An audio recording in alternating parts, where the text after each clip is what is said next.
இவரோட ஹைட் வந்து 6.4. இயேசுடைய ஹைட் என்னவா இருந்துச்சுன்னா 6.4. இறந்தம்னு சொன்னால் என்ன ஆகுதுன்னா நீளம் அதிகமாகிறதுக்கு வாய்ப்பு இருக்குது. அதனால அவர் 7 அடிக்கு மேலே இருந்தார். இந்த துணியை பார்க்கும்போது நீங்கள் காட்சிப்படுறது எப்படி காட்சிப்படுத்திருக்காங்கன்னா இப்படி வச்சிருக்காங்க. ஆனால் அப்படி இல்லை. துணி நார்மலைக்கு தரையில் எப்படி வச்சிருக்கோமோ அப்படிதான் இருந்துச்சு. இந்த நீங்கள் உட்காந்துருக்க இந்த இடத்த என்ன பண்ணி ஒரு கல்லில் கொண்டு மாதிரி யோசிச்சுக்கோங்க. இந்த டோர் தான் அந்த கலருடைய இப்படி உள்ளே கொண்டு வராங்க. துணியை எப்படி பிரித்து வச்சிருக்கிறாங்க. இங்கே காலை வைக்கிறாங்க, இங்கே தலையை வைக்கிறாங்க. அந்த துணியை எப்படி போட்டுனாங்கன்னா இந்த மாதிரி விஷயங்கள் பதியப்படணும்னு சொல்லப்படுது. இப்போ இந்த துணியில் ரொம்ப ஸ்பெஷாலிட்டி என்ன அப்படின்னு கேட்டால் இந்த துணியோட பழக்கம் வந்து 2000 வருஷம் பழக்கம் இருக்குது. இது உண்மையிலே எப்படி கண்டுபிடிப்பீங்க? சொன்ன உடனே நம்ப முடியுமான்னு இந்த துணியில இதை சொல்றது எல்லாமே அந்த ஒரிஜினல் துணி இருக்கு இல்லையா, அந்த ஒரிஜினல் துணியில இந்த ஓரத்தில் நீங்க வரும் பொழுது உங்க இடது பக்கத்தில் ஒரு வெட்டு கீழே இருக்கும், அது மாதிரி மேலேயும் இருக்கும். அந்த மார்க் என்னன்னா துணியை வெட்டி எடுத்து காட்டன் டெஸ்ட்டுக்கு கொண்டு போகணும்.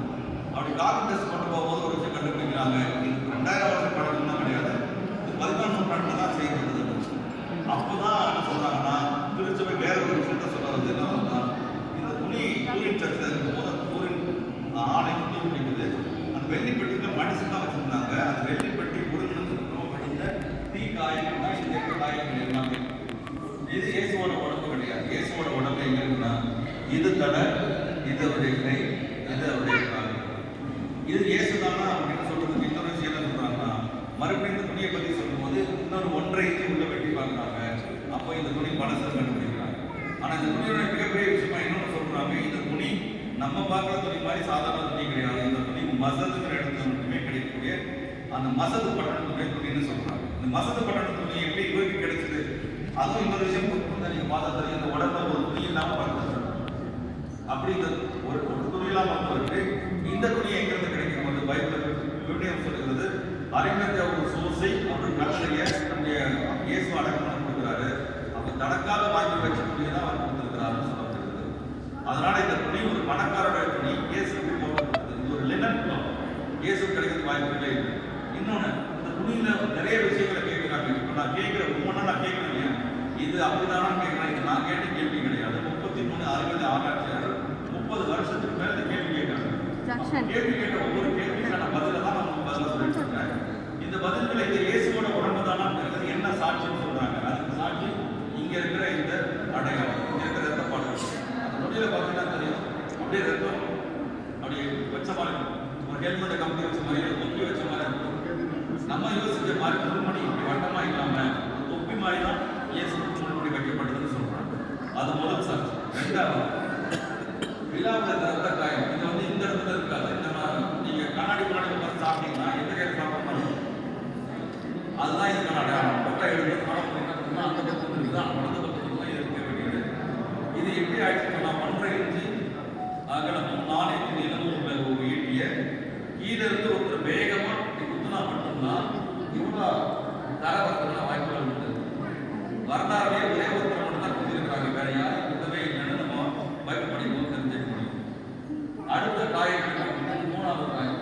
இது ஒன்று இயேசுவோட தலைப்பு முடி, 2வது விழாவில் ரத்தம், 3வது இந்த காயம். ஆனால் நீங்கள் பார்க்குற சிலுவைகளை பார்க்குற எல்லாமே உள்ள காயங்கள் உள்ள கையில் தான் காயம் இருக்கும். ஆனால் இங்கே பார்த்தீங்கன்னா மணி கட்டுறது ரத்தம். இதை என்ன யோசிக்கிறாங்கன்னா இந்த அறிவியல் ஆராய்ச்சியாளர் இந்த கையை வாங்கிட்டு எடுத்து கடைக்கு போயெல்லாம் இல்லை, போஸ்ட்மார்ட்டம் பண்ணுறாங்க, கொண்டு வராங்க. அப்படி இந்த கையை கொண்டு வராங்க, கட்டி கொண்டு வந்து 5 கிலோ கட்டி விடுறாங்க. அது உண்மையாக இருக்கும். 10 கிலோ கட்டி விட்டாங்கன்னா 40 கிலோவுக்கு மேலே கட்டும் போது அந்த கை சுற்றி விடுறது. அப்போதான் யோசிக்கிறாங்க ரோம நேரம் மேலே அடிக்கிறாங்க. அதுதான் இயேசுவோட உடம்பு கீழே விளக்கமாக வச்சுக்கிறாங்க. ஏன்னா இயேசு வந்து பாவம் செஞ்சாருன்னா திரும்ப போடுறாங்க.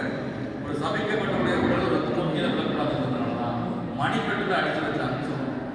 அடுத்தவங்க சொல்றாங்க இயேசுவோட உடம்பை இல்லைங்கிறதுக்கு அடுத்த ஆதாரம் சொன்னது என்னன்னா இங்கே 4 நாள் ஏற்பட்டு தான் இருக்கும். இந்த விஷயத்த நீங்க வந்து அந்த போட்டோல ரொம்ப கிளியரா பாருங்க. 4 நாள் தான் இருக்கும். 8-2 அப்ப கட்டவர்கள் என்னன்னு அவங்க சொல்றாங்க, ஆணி வந்து இந்த இடத்துல அடிச்சதுனால உடம்புல ஓடுற மெயின் நரம்பு கட் ஆயிடுச்சு. அந்த கட்டான அந்த நரம்புனால இந்த கட்டவர்கள் அடங்கிடுச்சு. அதனாலதான் என்ன உங்களுக்கு போது 4 வருடம் தான் தெரியும், 5வது வருடம் தான் தெரியல. அது அவங்களா தான் சொல்றாங்க. இந்த காயத்துக்கு அப்புறம் இந்த ஒரு டார்க் சர்க்கிள் மாத்திருக்கு. இது என்ன சொல்றதுன்னு சொன்னா இது ஒரு மகரந்த பூவுடைய அடையாளம். இந்த மகரந்த பூ மார்ச்லேருந்து மே மாதத்துக்கு மட்டுமே பூக்கக்கூடிய ஒரு பூ. அது அந்த பூ வந்து 4 மணிக்கு தான் பூக்க முடியும். அந்த பூ 4 மணி பூனே பேர் இருக்குன்னு சொல்கிறாங்க. இது எப்படி இங்கே வந்துச்சுன்னு சொல்லும்போது ஏசு இறந்துட்டாரு. ஏசு இறந்த உடனே என்ன பண்ணுறாங்கன்னா அவங்க சீடர்கள்லாம் என்ன பண்ணுறாங்க, அவருக்கு அஞ்சலி செலுத்துகிற மாதிரி அங்கே இருக்கிற ஓடி போய் பூவெல்லாம் பண்ணி கொண்டு வச்சதுனால அந்த மனசுடைய அடையாளம். சரி, இதை மட்டுமே வச்சு சொல்ல முடியுமான்னு சொன்னா இந்த முதுகுல அடியை வச்சு சொல்றாங்க. இங்க 2 பேர் அடிச்சிருக்கிறாங்க. ஒருத்தர் உயரம் அதிகமாக இருக்கும், இன்னொரு உயரம் கம்மியாக இருக்கும். அதை எப்படி பக்கத்துல பார்த்தோம்னு சொல்ல முடியுமான்னு கேட்கணும். அதுக்கும் சொல்றாங்க பேர் போஸ் அடிக்கிறது. ஒருத்தர் அடிக்கும் போது என்ன வேகமா அடிக்கிறாங்களோ அது பதிவு. இந்த காயங்கள் எல்லாமே எவ்வளவு நீளம், எவ்வளவு ஆழம், எவ்வளவு அகலம் இருக்குதுன்னு சொல்லும்போது இந்த 2 பேர் அடிச்சிருக்காங்க, ஒருத்தர் அடிக்கல அப்படின்னு முடிவு பண்ணுவாங்க. சரி, இதெல்லாம் வச்சதுக்கு அப்புறமா நீங்க ஏசு சொல்ல முடியுமான்னு கேட்டா இல்லை. அவர் மனுஷனாக தான் இருந்தாரு. மனுஷனாக இருந்தால் அவர் ரத்த குரூப் முடியாது, பிளட் குரூப் ஒன்று. அப்போ பிளட் குரூப் என்னன்னு கேட்குறாங்க. அடுத்து அவங்க சொல்றாங்க ஏபி பாசிட்டிவ். சரி, இது ஏசுவோட உடம்புதான் நம்புறது வேற ஏதாவது அடையாளம் இருக்கான்னு சொன்னா நம்ம முதல் திருக்குறையில ரசம் ராஜாசம் ரத்தமா மாறிடுச்சுன்னு சொல்ல முடியாது. அதை மறுபடியும் டெஸ்ட் கொடுக்க முடியா, அதை கண்டுபிடிச்ச விஷயம் அது சொன்ன விஷயம்னா அதனால இது ஏசுவோட உடம்பு தான். அடுத்த விஷயம் கண்டுபிடிக்கிறாங்க என்ன டிஎன்ஏ டெஸ்ட் ஃபாரன்சிக் சொல்லுங்க. இப்போ நான் என்ன சொல்றது ஃபாரன்சிக் எங்க இருக்கு வெளியில அதான் டெஸ்ட் பண்ண போற விஷயத்தை சொல்றோம். அப்படி கண்டுபிடிக்கும் போது என்ன பண்றாங்க, ஒரு ஆணோ ஒரு பொண்ணோ குழந்தையா பிறக்கிறாங்கன்னா அவங்களுக்கு தாய் வழி தந்தை வழி டிஎன்ஏ இருக்கும். 2 பேர் சேர்ந்தாலும் ஒரு குழந்தை பண்ண முடியும். ஆனா இந்த இதில் பார்த்தோம்னா நியூக்ளியர் டிஎன்ஏ மைக்ரோகாண்ட்ரியல் டிஎன்ஏ இருக்கிறது. மைக்ரோகாண்ட்ரியல் டிஎன்ஏ இருக்குது, நியூக்ளியர் டிஎன்ஏ இல்லை. அதாவது தந்தை வழி டிஎன்ஏ இல்லை, ஒரு தாயோட டிஎன்ஏ, அதாவது பெண்ணோட டிஎன்ஏ மட்டும் தான் இருக்குதுன்னு சொன்னாங்க. அந்த பெண் ஒரு மிடில் ஏஜ்ல இருக்கும், அதாவது இஸ்ரேல் பாலஸ்தீன பகுதியை சேர்ந்த ஒரு பெண்ணாக மட்டும் தான் இருக்குன்றாங்க. அதை சொன்ன உடனே நம்ம எல்லாம் பண்ணிக்கிறாங்க தவிர வேற யாரும். சரி, இதெல்லாம் வச்சதுக்கு நீங்க சொல்லிக்கிறான்னு கேட்டால் இது முக்கியம் கிடையாது, இது அதிசயம் கிடையாது, அற்புதம் கிடையாது. இதை விட பெரிய அற்புதம் என்னன்னா நீங்க பார்க்குற அந்த போட்டோ. ஏன் அதை அற்புதமா சொல்றாங்க அப்படின்னா முதல்ல போட்டோகிராஃபி எடுக்கும்போது ஃபிலிம்ல தான் எடுத்தாங்க. நீங்க வச்சிருக்க மாதிரி இப்போ ஃபோன்லாம் கிடையாது. இந்த ஃபோனை எடுத்தாலும் நீங்கள் மறுபடியும் பேப்பர் தான் போராட முடியாது. ஆனால் இப்போ நீங்கள் இதுவே வந்து ஆட்டோமேட்டிக் ஃபோட்டோகிராஃபி இப்படி எடுத்ததுக்கு அப்புறம் நம்ம ஒரு பேப்பர் வெளியே வரும், இப்படி ஆட்டின்னு பக்கம் தெரியும் இல்லையா, அது மாதிரி விஷயம்னா நீங்கள் அந்த ப்ரெஸ்ஸில் பார்க்கணும். அப்படின்னு என்ன பண்ணணும், ஃபோட்டோ எடுத்த உடனே அந்த நெகட்டிவில் அந்த உருவம் அவ்வளோ ஆழமாக இருக்குது. அதில் இன்னொரு விஷயம் காமிக்கப்படுது. நீங்கள் முகத்தை பார்க்கும்போது எப்படி தெரியுதுன்னா, இப்போ என் மூஞ்சை பார்த்தீங்கன்னா எப்படி தெரியும், பார்க்குற மாதிரியே தெரியுது இல்லையா. ஆனால் அந்த படம் எப்படின்னா இது வந்து நீங்கள் பார்க்கும்போது முகம் மட்டும்தான் தெரியும். ஆனால் அந்த ஃபோட்டோவில் பார்த்தீங்கன்னா உங்களுக்கு எப்படி தெரியும்னா 3D பிக்சர் மாதிரி தெரியும். 3Dனா உங்களுக்கு தெரியும்னா ஒரு கட்டத்தை போய் வரைஞ்சிங்கன்னா சாதம் வண்டி ஒரு டைமென்ஷனல் ஃபோட்டோ இருந்தால் அதுவே நீங்கள் என்ன பண்ணீங்கன்னா இந்த பக்கம் இந்த பக்கம் போட்டு பார்த்தீங்கன்னா அந்த கட்டம் வெளியே தெரிய மாதிரி காமிப்பாங்க இல்லையா, அதுதான் 3D டெக்னிக். இந்த ஃபோட்டோ அப்படி 3Dயில் தெரியுதுன்னா முதல் அதிசயம். அதனால தான் இந்த 33 பேர் என்ன சொன்னாங்க, இது ஏசுவை போகிறது பார்த்தீங்கன்னா கிடையாதுனால அவங்க நம்பிக்கையாக என்ன பண்ணுறாங்க, ஆதாரமாக நிரூபிக்கணும். வந்தவங்க கடைசியில் ஒரு விஷயம் சொல்ல ஆரம்பிக்கிறாங்க, இது அவரோட துணி தான். அது கடைசி சாட்சி என்னன்னு சொன்னால் ஒரு துணியில உருவம் பதியமா முடியாது. அதுக்கு என்ன பண்ணுறாங்க, போஸ்ட்மார்ட்டம் ஆன ஒரு டெட் பாடியை கொண்டு வந்து வச்சு அது நிறைய ரத்த கரடாக இருக்குது, அது மேலே துணியை போட்டு மூடி எடுக்கிறாங்க. ஆனால் ரத்த கரை படியிலே தவிர இது மாதிரி உருவம் பதியல. இந்த உருவம் பதியணும்னு சொன்னாங்க என்ன நடக்கணும்னு சொன்னால் ஒரு ஃப்ராக்ஷன் ஆஃப் செகண்ட் இப்படிங்கிறதுக்குள்ள 48,000 கோடி அல்ட்ரா வயலட் ரேசஸ் ஒரு செகண்டுக்குள்ள வெளியே வரும். அப்படி ஒரு நிகழ்வு நடந்துச்சா அப்படின்னா நடந்துச்சு. அதுக்கு ஆதாரம் பைபிள்ல இருக்குன்னு சொன்னாங்க. என்ன, இயேசு உயிர்த்தாரு. உயிர்க்கும் போது என்ன நடந்துச்சுன்னா ஒரு பெரிய சத்தமும் பெரிய வெளிச்சமும் வெளியானுச்சு. அந்த வெளிச்சத்தினால உருவானதுதான் இந்த பிரிண்ட்னு சொல்லப்படுகிறது. சரி, இதெல்லாம் கேட்டதுக்கு அப்புறம் நம்ம என்ன பண்ணோம்னா நீங்க வந்தீங்க பக்தியா அப்படின்னு சொல்றது மட்டும் கிடையாது. நீங்க கடவுள் நம்புறதுக்கு முன்னாடி ஆன்மீகத்தை உங்க அறிவியலால ஃபெய்த் அண்ட் ரீசன், அதாவது விசுவசிக்கிறதுக்கு முன்னாடி கேள்வி கேளு, அதுக்கப்புறம் கண்டுபிடி, அதுக்கப்புறம் நல்லா அப்படின்னு அப்படின்னு சொன்னா உங்கள்கிட்ட விசுவாசம் எடுக்கப்படலாம். சரி, இதெல்லாம் சொன்னதுக்கு அப்புறம் இது எப்படி இங்கே வந்து கேட்கணும் இல்லையா. 83 வயசான ஒரு அவர் பேராண்மை விஞ்ஞானியா இருக்கிறாரு. அவர் அப்புறம் இருக்கும்போது இந்த துணியை பத்தி கேள்விப்படுறாரு. இந்த துணி வந்து ஒரு மொத்தமா இதுதான் உண்மையான துணியான்னு கேட்டாங்க. உண்மையான துணி தூயில இருக்கு.